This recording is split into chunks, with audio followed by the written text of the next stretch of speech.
mode. Well, hello. This is Sandra Berger. And as soon as I get started here, welcome to Career Fusion webinar series. Career Fusion is a professional development seminar that uses networking that works. You can have lots of opportunities, whether you're a clinical hygienist or dentist, trying to ramp up your skills, get some opportunities in focus groups and clinical trials. You can learn how to do presentations, proposals, resumes.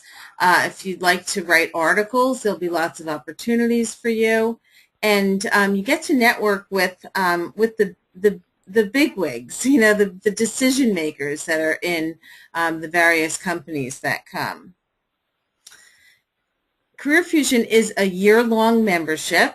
This year's Career Fusion is January 10th to the 14th, 2014.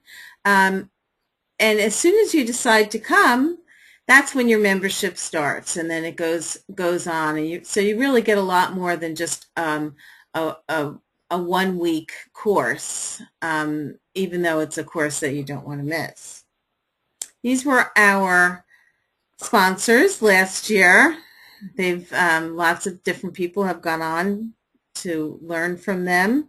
They come for various reasons. Some even did some interviews last year, and they actually get out of it even more different things that are very helpful. And Career Fusion alumni get out as much as the sponsors do. It's a way to revive your passion, change your life. It's a complete support group. These fusionistas, as we like to call ourselves, have gone on into corporate and decided that that was the way that they wanted to go. So this is Shirley Gakowski, the #1 Career Fusion coach. She is in charge of the webinar series. And usually behind the scenes are Jody Heimbach and myself, but I am actually doing the introduction today for Shirley. We have tonight Dr. Eric Zaremski and Kim Dostal. Eric Zaremski is a general dentist practicing just north of San Francisco, California. He practices all aspects of dentistry with minimally invasive techniques. He graduated from the Dugoni School of Dentistry in 1999. He also has a business manufacturing and selling ozonated oils. He teaches and coaches other dental offices in the installation and utilization of ozone dental therapy. Kim Dostal is a hygienist. She grew up in Marin County. Her father, Tom Nez, is a longtime Marin County dentist who helped foster Dr. Zaremski's growth as a dentist. Kim helped her father in his practice for many years. She decided to pursue dental hygiene and graduated with honors from UCSF in 1999. She is married with 2 wonderful children, Max, 12 years old, and Maya, 6 years old. She is also an avid hiker and runner. They're going to present the Fragile Balance, New Strategies to Achieve Oral Health. You can type your questions right here as we go along, and they might even ask you a few questions, so you could type your answers there as well. These are just a few of the sponsors that have already committed to next year's Career Fusion. They have lots of different reasons for coming, and I know you would enjoy speaking to all of them. So we saved a spot for you down in the lower corner there. So come join us and have a really good time and learn so much. Now, Shirley also has a radio show that you can call in to listen or to even ask a question. You can also listen to it on Stitcher and iTunes, or go to Blog Talk Radio, Crosslink Radio. If you're not available at the time that it's actually airing live, there are podcasts that you can always listen to. Please like us on all the different social media and follow us. You can find out what's going on, and we hope you'll be a Fusionista too. So now I'm going to give my screen over to Dr. Zaremski and Kim.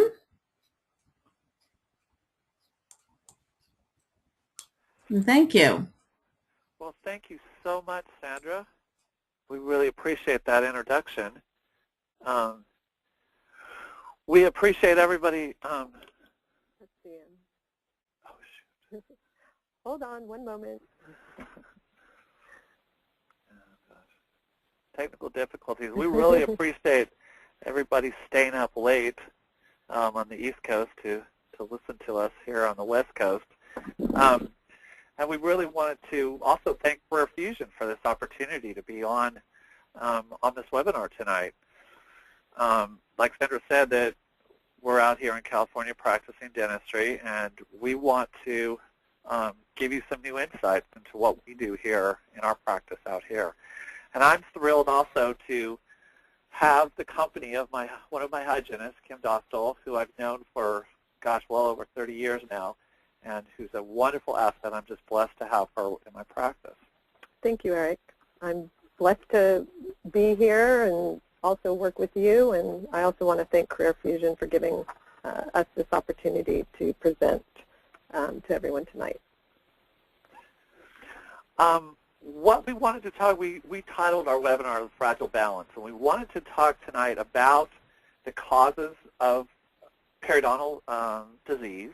We wanted to talk about how to really identify it, much more so than what we were taught in schools, and new techniques and strategies that we can use to combat it, and sort of give you some ideas for your practice and how you can implement some of these new technologies. What we learned in school of what was called plaque is now we now know it is biofilm, and we know that it's much more complex than just bacterial poop. We know that what we were taught was to just scrape it away, and we need to learn how it's made up, and we need to learn how new strategies rather than just trying to scrape it away. We need to learn how to manage this biofilm and learn how to help patients manage this disease. So it's going to take sort of a shift in our thinking, because traditionally we were taught, like I said, how to scrape it. As dentists, obviously, I was taught how to drill holes in people's heads. But we need to combat this biofilm much earlier than what we were taught in school. We were taught to watch for clinical signs before we actually diagnosed it or actually started to treat it. So we need to sort of back up and start to look at patients more individually and see and just try to see where they are on that disease spectrum and start to treat it and start to address it much earlier than we have been. So we wanted to talk about what biofilm is in the beginning, because I never knew when I was in school, I never knew the difference. I never even heard of the word biofilm. I just figured it was plaque. But now that I learn about biofilm, I realize that it's just this complex, it's an organized structure. It's something where the bacteria start to group together, and they start to kind of form these groups and start to attach to all these tissues in the mouth. Then, once they get a sort of a critical mass, they start to cause problems. Yeah, the more that I've learned about biofilm, the more I realize how sophisticated it is, and it just reinforces that our traditional methods, we need to do more than we're doing. Exactly, and I realize too, these bacteria are smart. They're smart as heck. they're forming these groups, and the ones that get there early, get to the party early, are starting to even just change the whole environment of the mouth. And then they start to talk to each other. They call it forum sensing, where they communicate. And, obviously they're not picking up the telephone and talking to each other, but they're actually communicating back and forth between different bacteria, which I just think is truly amazing. So, and we learned in school there was probably about 700-800 known bacterial species. And now talking to people, some people think there's thousands of different bacterial species. And when you look at it and say, okay, well, let's try and create some sort of vaccine or something that we can fight these with, it's no way possible that we could drum up thousands of different vaccines for every bacterial species there is. So when we look at this biofilm, it's very, very organized. It's organized into 5 or 6 layers, and some bacteria like the 2nd layer and some like the 5th layer, and they always go to those specific layers. And they're talking in between these layers, and then they put over the top of this whole structure, they put a varnish coat. So when you start to throw antibiotics at it, they just bounce right off this varnish coat. And so when you look at this whole structure, if you're taking away part of it, if you're scraping part of it away, there's still most of the structure still there. So we need to figure out ways that we can sort of address or attack this whole structure rather than just kind of pulling parts of it away. So then we need to look at it and say, okay, what's a good biofilm and what's a bad biofilm? If we're going to quantify it, is that there is good biofilm and there's healthy biofilm. And so what we need to look at is, when does that scale tip? When does the healthy or good biofilm start to tip and go to bad biofilm and start to cause disease? And that's what we're going to address tonight. So we've all been taught gingivitis. What's the difference between gingivitis and periodontitis? And so we know that, we can see clinically when people have gingivitis. But what is really the key is we need to look at that specific patient and see if they're truly susceptible. Some patients just aren't susceptible. They don't have the DNA. They're not genetically susceptible to acquiring a perio disease. But we do know that about 2/3 of the population is genetically susceptible to it. So if you get enough bacteria in there, then they're going to develop perio disease. And so there's a whole spectrum of bacteria. We know that there are some aggressive bacteria and there's some not so aggressive bacteria. So we start to classify them, and we start to have sort of a rainbow color identification to it. But we classify the red, so on the far left side, those red ones as really aggressive ones. So then we start to look at individual patients, and we start to say, okay, which of these patients is really susceptible to developing that perio disease? And so we need to have certain factors there. We need to have a sufficient amount of bacteria, and we need to have a genetically susceptible host. So that person needs to have those genes that are susceptible to developing the disease. So then it's going to cause an inflammatory response, and then that disease cascade is going to progress.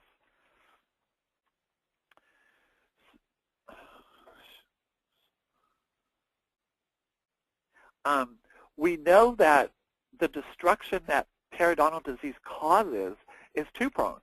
First, you have the bacteria attacking, and then you have the body's reaction to that bacterial attack. You have the body producing cytokines and collagenases and metallometalloproteinases, which, as a rule, break down tissue. So it's almost as if the body is fighting itself or attacking itself, and that's when you start to see gum recession, bone loss. When we look at bone loss on X-rays, that's what's starting to happen. So it's actually the disease. When we look at the spectrum of the disease, now we're looking at that far right rectangle, that dark orange rectangle, where there's actual clinical signs of disease, where there's bone loss, there's bleeding, there's deep pockets. What we're trying to look at is we need to go all the way back to that left side and to that pink rectangle and start to identify the susceptible patients and the start of the disease, the those signs that start to delineate who's going to develop perio disease and start to address it much earlier than waiting for that far right side in that orange rectangle. Yeah, I think it's really important to have, early comprehensive screening of our patients to identify the risk factors, the genetic risk factors, the environmental risk factors, and start implementing, treatments earlier, not waiting for the clinical signs of the disease. We know that perio disease is directly related to our overall body health. They've found oral bacteria in the lining of heart arteries. So we know that the bacteria in the mouth travels all over the body. Interesting, too, is like in the 1890s, there was a fellow named Willoughby Miller who wrote a treatise on oral bacteria and how he thought it might cause systemic diseases. It's taken us 120 years for that to really sink in and for us to actually get it.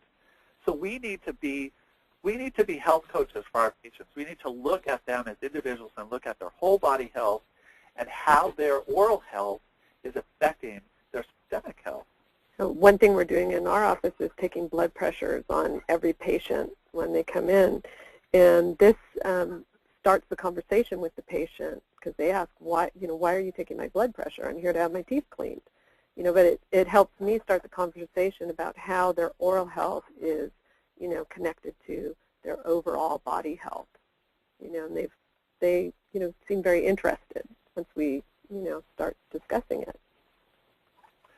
So now there's things that we can look at in the dental office besides the mouth, and certainly I'm not trying to advocate that we start treating systemic diseases. Of course not. We need to stay within the scope, but there's certainly tests that we can do in the dental office because patients come to the dental office much more regularly than they do to their MD office anyway. So we can do tests in our office that are relatively non-invasive and that can start to identify systemic diseases much earlier. And now I think some insurances are even paying for, medical insurances are paying for periodontal treatment for diagnosed diabetic patients. So, and we know that a patient with diabetes and periodontal disease is much more likely to die from those two diseases. So we need to be able to manage those diseases for that patient. We need to help them manage the disease, and so that they can live longer. I mean, 7 times the risk factor of having diabetes. That's crazy. So we need to go back, like we talked about earlier. We need to start looking at oral health much earlier. We need to start diagnosing these disease processes much earlier than we have been traditionally. If we keep on with our traditional ways, all we're doing is just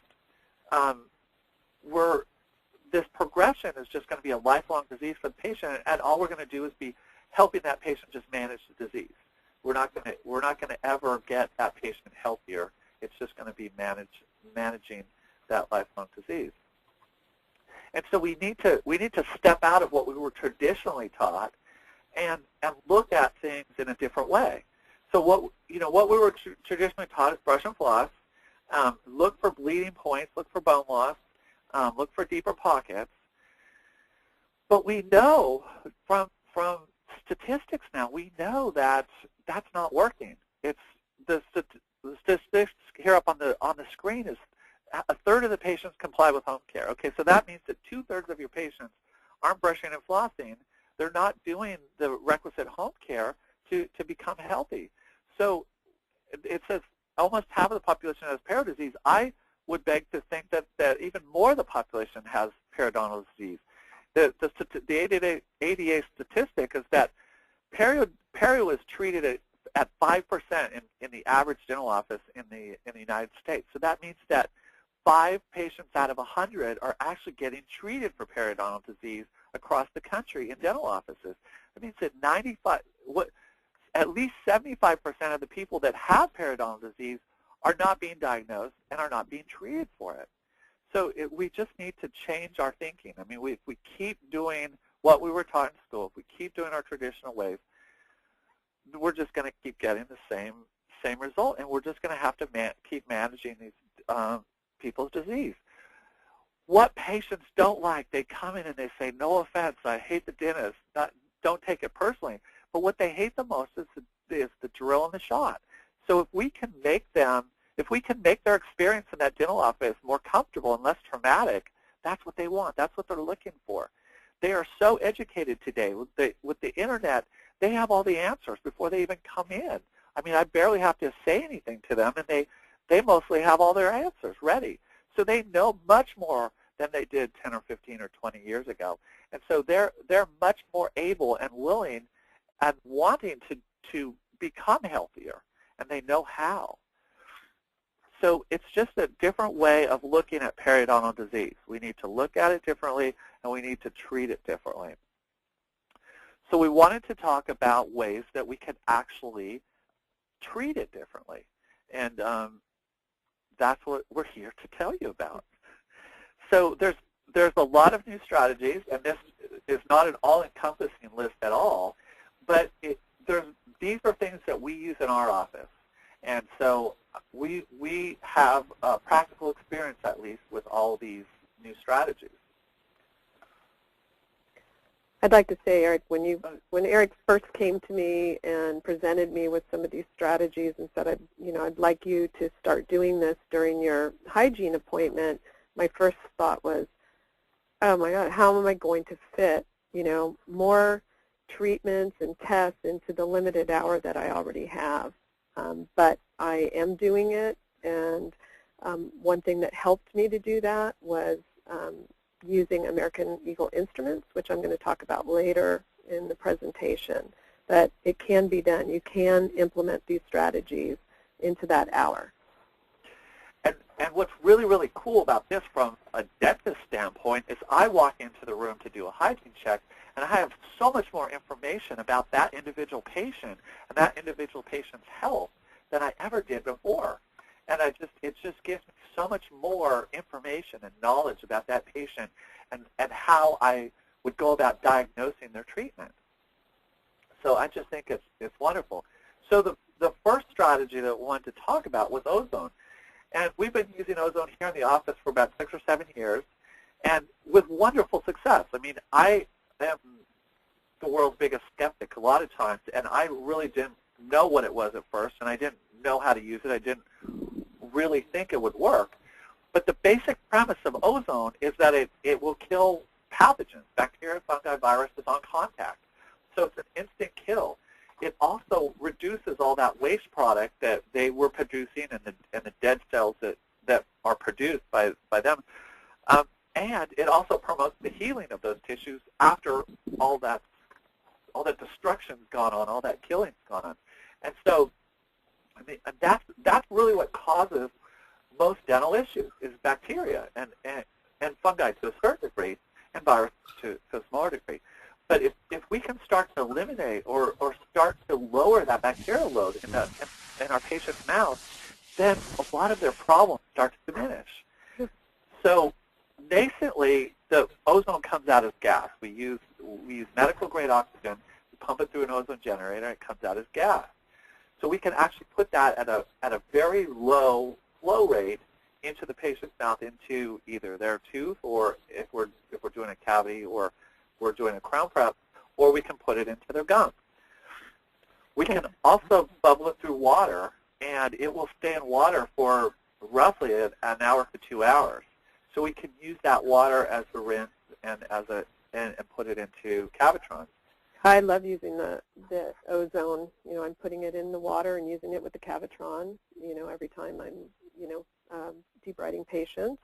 I also, when there's a deeper pocket, I administer it in the gas form through a thin cannula down into the pocket, and I know it's penetrating into areas that other methods can't get to, liquids. And I also will send patients home with a little ozone oil to use at home if there's an area that is continuing to bleed. So I love it. It's painless, it's effective, and it's really easy to administer. And patients are very receptive to it. And we know that the gas will penetrate tissue. We know that it will penetrate gingival tissue at almost 3 to 4 millimeters, and we know hard tissue will penetrate probably 1 to 2 millimeters. So we're getting a lot of kill of pathogens even just past where the contact point is. I really like, too, we have bottle systems here in the office, and all the water here is ozonated. So we have a ozone generator that bubbles it through a cooler, and then we fill up our bottles from the cooler. So I know that the aerosol plume in all our patients and all our operatories is much less than it would be if we didn't have the ozonated water. So just from that standpoint, it's a much healthier place to practice dentistry, for that matter. Once the ozone, Kim was mentioning the ozonated oils, once the ozone gases bubble through a vegetable oil, say olive or safflower oil, it will actually bond to that oil, and it will remain stable for years. They say 10 to 15 years it will be stable as a healing salve type of treatment. And that's, like Kim was saying, the patients take this oil home and they apply it, and the results that we see when patients are diligent about their home care with ozonated oil is night and day versus not using it. It's really a big difference. So it's really a joy to be able to practice with ozone in this way.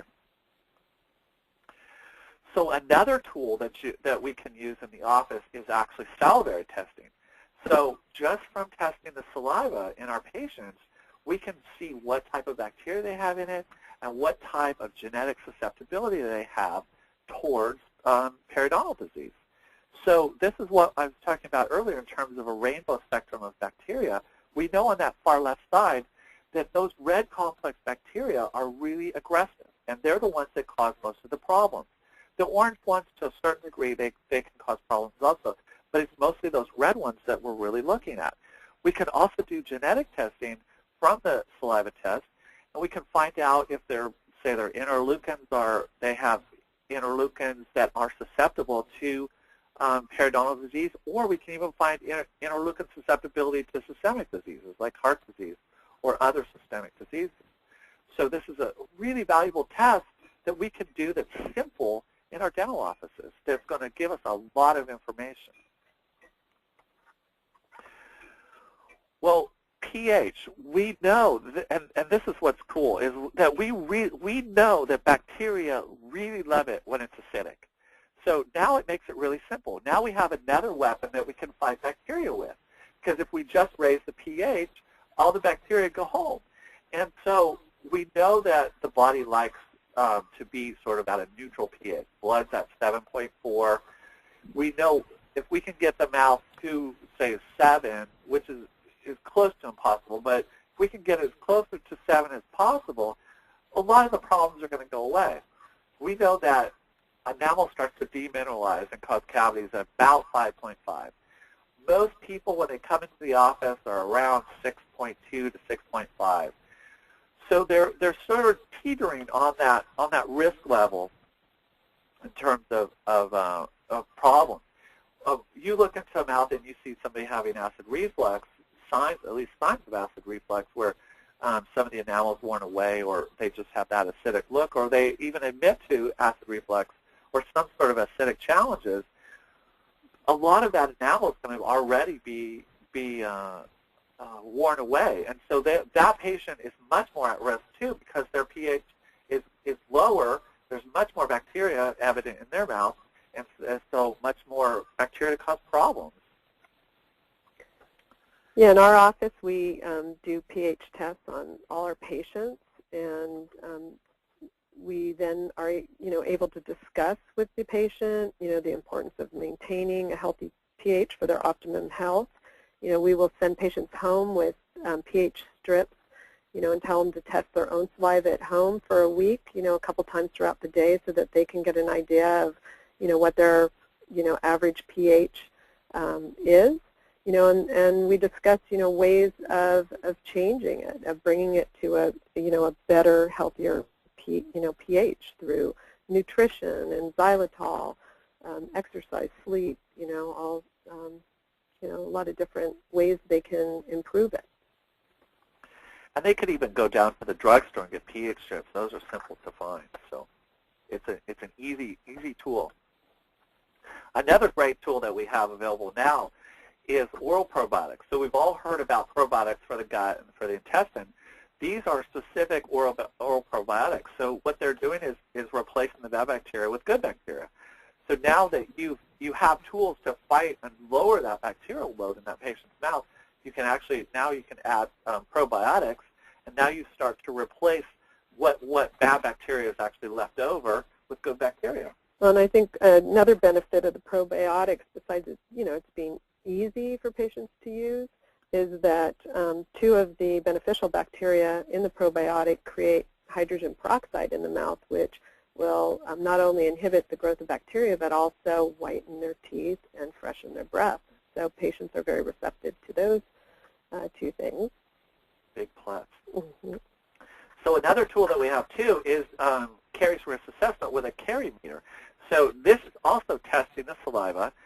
Those blue shafts down there on the bottom have a little bit of liquid in it. So you put the patient's saliva in there, you mix it with the liquid, and then put it into the meter. And basically this is testing the energy level of the bacteria. So it's giving us a quantitative measure of the number of bacteria in somebody's mouth by measuring their ATP or the energy production of the bacteria. So then we start to get a number of or a correlation of how much bacteria is in that patient's mouth and how much they're challenged with their bacterial load. So then the patient actually has a quantitative number that they can measure from one appointment to the next, and then try and get it down. We also have xylitol. Xylitol is a great tool because the studies that were out, they show that with 6 grams a day, so each mint or piece of gum has about 1 gram, give or take, of xylitol in it. So if a patient is to chew 6 pieces of gum over the course of the day or suck on 6 minutes a day, their oral bioflora is going to start to change over time. It's going to take a little while, 6 months to a year, but most of their problems are going to start to diminish quite a bit. We also know, this is an inexpensive sort of public health type of tool also. We know that this lowering of bacteria effect will cross the placenta. So if a mother prenatally is using xylitol, that effect is going to cross the placenta into that unborn child. And likewise, we also know that bacteria is transmissible. So you and I got our bacteria from our mom and dad. So we know that the family unit, if they're utilizing xylitol, they're going to lower that bacterial level that's passing between the family unit much more so. So this is a wonderful tool to put into the mix of everything.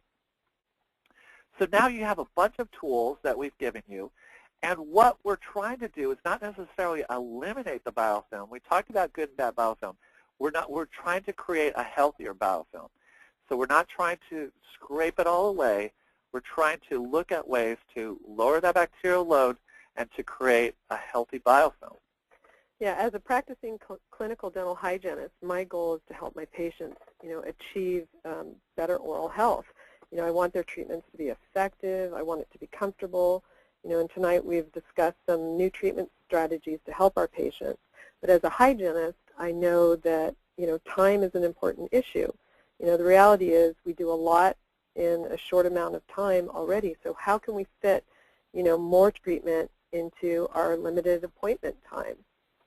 And I'd like to share, what gave me the ability to provide a higher standard of care for my patients. It was when I discovered American Eagle XP instruments. I first discovered these superior instruments while I was temping in a dental office. I immediately loved the instruments. They were sharp, light, and easy to use.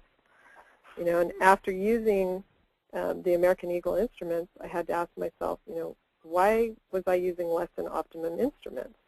And I think the main reason was fear. I was afraid to ask the dentist or the dentist that I'm working for to spend the money to buy new instruments. Other hygienists in the office were using the instruments that were, already there. But time's a factor too. It's hard to find the time to sharpen. You're either sharpening at the beginning of your appointment, which is using valuable time, or I would sharpen on my lunch hour or come in before work to sharpen. And, you get complacent. You use what you purchased in school and used in school or what the office has. But I think we need to, to think about what is the risk of using inadequate instruments. By doing this, we're compromising our patient's care and our physical well-being. Burnish calculus is one of the most common errors in periodontal therapy. Dull instruments mean more time and effort to scale, which causes more tissue trauma to our patients and puts more stress on, on the hygienist. I had so much confidence in the American Eagle instruments that I purchased some for myself, because it was important to me to feel, confident in my treatment.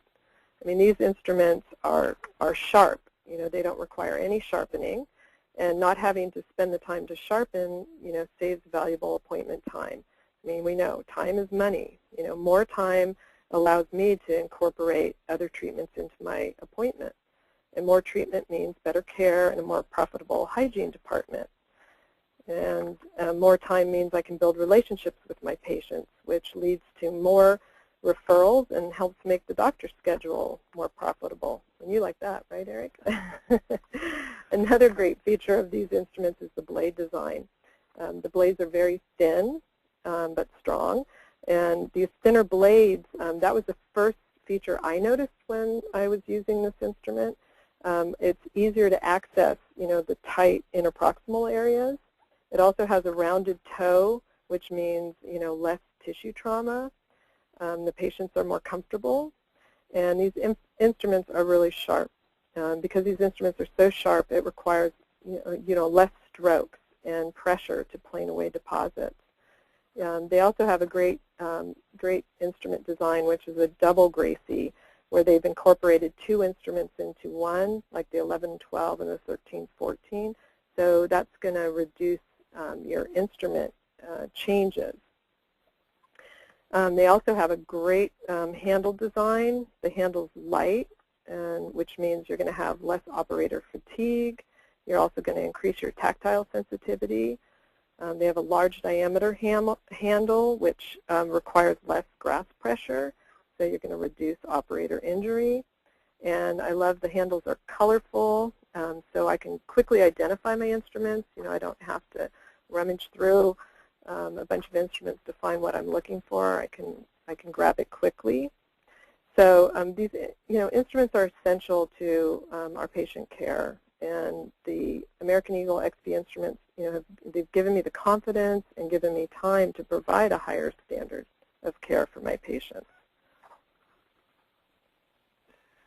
Well, as a dentist, I'm always concerned about the profitability and the viability of the dental practice. We need to turn a profit to make it work and to survive.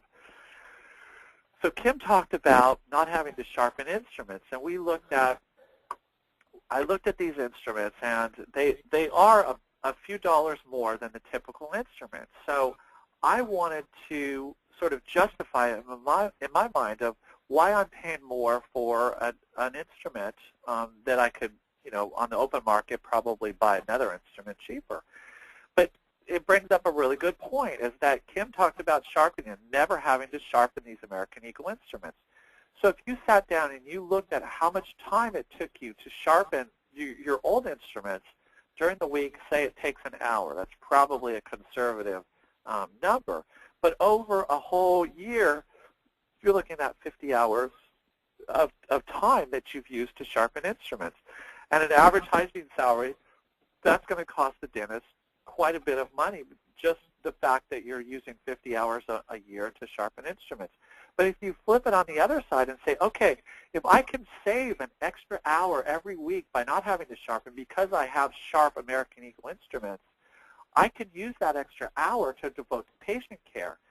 And how much better we could have 50 more patient visits in a whole year to devote to direct patient care. And how much better can we take care of our patients by all the things that Kim mentioned, plus having more time in our schedule to do that, to see 50 more patient visits over the whole year.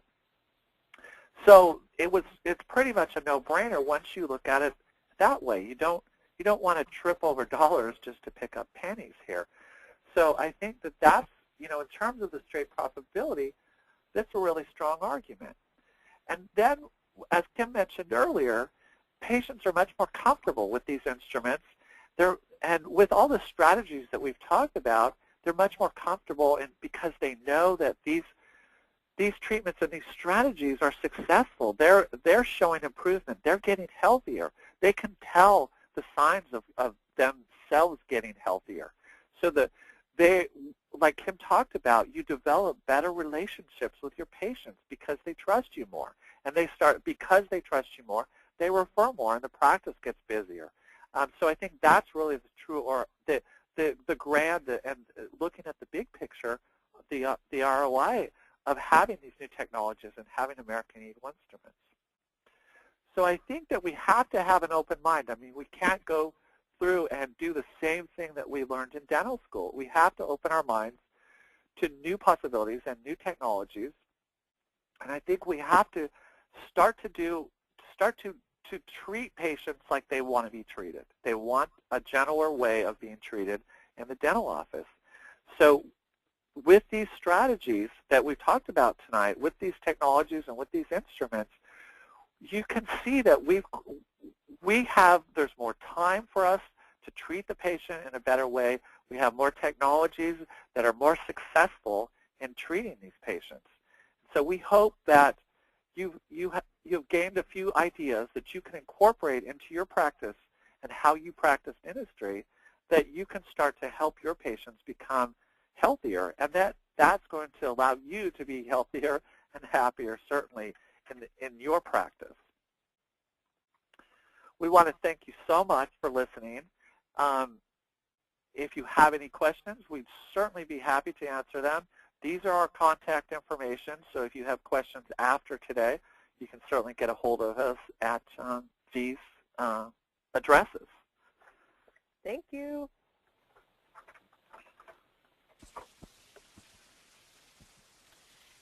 Thank you, guys. It's Shirley Gutkowski back, and I made it. Thank you to Sandra for covering for me in the beginning of this wonderful course, and I especially thank Dr. Zaremski and Kim Dostal for helping us see a little bit more about the benefits of using super sharp instruments and instruments that don't need sharpening ever.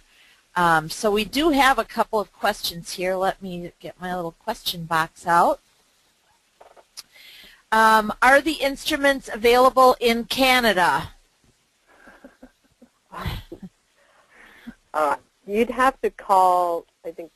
Well, I know that they're available. I mean, I use Shine for buying products and instruments, and I know that they're available through Shine. So I would assume that, I know that Shine is distributed in Canada, so I would assume that they would also be available there. I know that they are available in Canada because a friend of mine works their booth up there, and I just got word here from Louis Myers, who's the marketing director and career fusionisto, and he says, yes, American Eagle instruments are sold in 68 countries, including Canada, so that's awesome. Well, there we have it from the horse's mouth. So if we have any technical questions about the instruments themselves, I can unmute Louis and we can ask him any of the other kind of questions that are, that are often asked. We do have another question here about diabetes and the frequency of perio exams in informing the diabetic community and providers of prevention of periodontal disease. And this person was told that some diabetics should come in every 2 months even. Well, I think that's a great idea. We need to manage their bacterial load and their perio disease, and that's one way of getting their HA1 numbers down is managing that bacterial load. I think that some of the insurance plans are even covering more frequent visits for people with diabetes. Insurance companies are really getting on the stick of this because they save money. Exactly. It's downstream for sure. All right. So go ahead. No, I also wanted to mention, too, I know we mentioned it in the beginning, that just a sort of a plug for Career Fusion, too, is that I've known Shirley for years, and she's always talked about Career Fusion, and I thought, oh, great, that's just another conference that I can go to that's halfway across the country. I went for the first time, I think, 2 or 3 years ago, and I've never had a better experience. I think that it opened up more doors than I ever could have imagined being open. So I just wanted to put a plug in for that. And I know I'm a dentist, and I know it was focused towards hygienists, but more and more dentists are coming, and I think that they see the value in it. And it really does open up many doors, and it's hard to really explain that for somebody that's never gone, and I don't want it to sound like a cold advertisement. But there's certainly many, many opportunities that are there. I mean, you saw a list of all the companies that are coming and are sponsoring the conference, that all those companies are readily accessible to every attendee, and there's much more that's open, many more doors that are open while you're there to do a lot of things that I never imagined that I could do. So I just wanted to kind of put another plug in for Career Fusion. Well, thank you. It is really hard to describe because it is so different. It's similar to a trade show because we do have industry people, but they're there for an entirely different reason.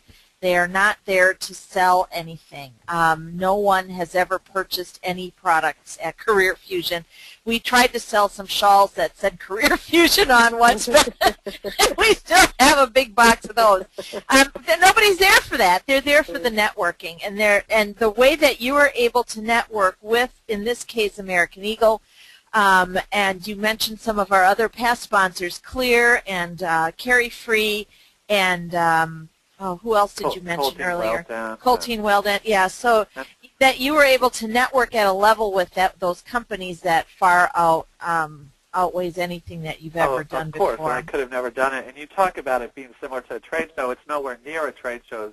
A trade show, I feel, sort of is a selling opportunity for a lot of companies and a buying opportunity for a lot of dentists. And I never have felt, in all the times that I've been to Career Fusion, I have never felt that there's any pressure at all for me to buy any of the products that these companies are promoting. I always felt that it was a collegial type of environment, and that these companies were there to help foster whatever my goals were. And Lewis knows how to party. We do have one more question before we close the doors here, and I don't know if you even know about the answer to this, whether or not there's a narrative required to get coverage for diabetes, perio treatment, maintenance, or special codes for that. Well, I don't know the definitive answer on that, but I would imagine that if you put down their HAC1 numbers that they have a diagnosis of diabetes, that would be plenty of narrative to support more perio maintenance. One of the things that we were trying to get across tonight, and I'm not sure that it came across, is that there are so many people who are either pre-diabetics or undiagnosed diabetics, and those are the people that we need to target with in-office testing in the dental office. We need to get these people diagnosed so that we can start to treat their disease and start to get them healthier. I agree with that. Patty DeGangi is on here. I don't know if we want to open the door to coding questions. We'll have to have her back just to do a coding course. She does have a book now that helps explain these kind of coding questions to the person who is asking. The book is called Dental Codeology, all one word. I think the website is dentalcodeology.com, and you can get the book. Not only do you get the book, you get the download. The American book, it fits in the palm of your hand. Yes, and in your pocket. You also get a free, what do you call it, version, electronic version. So you do, and the ADA is getting fussier about this too. Coding questions can only be answered by people who have a designation from the ADA to answer coding questions. So those kind of questions kind of put all the speakers kind of in a little quandary here. What should we say? We should say, find out yourself, you know, or go ask Patty. So I want to make, go ahead. But it also brings up the point where patients either will come in and say, well, only do what my insurance pays for, and then also on the flip side is we're looking at those insurance codes to pay for what we're doing, when the big picture is we need to look at their disease state and diagnose from their disease state rather than from what we will get paid to do. Right. And then look at what we'll get paid to do on later on. And that's what's really important, and that's what we were trying to promote tonight. Right, and I really appreciate that American Eagle was our corporate partner for this webinar today. And we do have a lot to be thankful for with respect to American Eagle Instruments. They've been helpful, and they've been very much fun with some of the Career Fusion people, and get to know people outside of Career Fusion, and they have a lot of fun when they get together at the other the traditional trade shows. So thank you to Lewis, and thank you to American Eagle for helping to sponsor this American Eagle webinar. Thanks to Sandra for stepping in. Thanks for Sandra and Jody for helping produce this webinar. Thanks to Dr. Zaremski, and thanks to Kim, all the way in California, where they probably still have sunshine, but it's kind of getting late over here. It's dark here, so, too. It's dark there, too. Okay. So good night, everybody, and have a great tomorrow. And join me on the radio tomorrow. We're going to be talking about hypnosis. Woohoo! Great. So have a good night, everyone. Good night. Thanks, Shirley. Good night. Thanks a lot, Julie. For your